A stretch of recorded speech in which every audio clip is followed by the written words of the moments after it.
Chettinad Cement, perfect concrete choice. 63 years of excellence.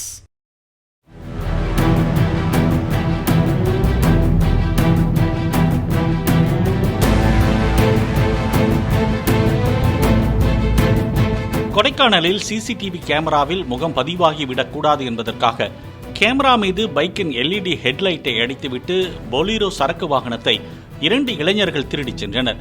காலை எழுந்தபோது வாகனம் மாயமாக இருப்பதை கவனித்த உரிமையாளர் போலீசில் புகார் அளித்துள்ளார்.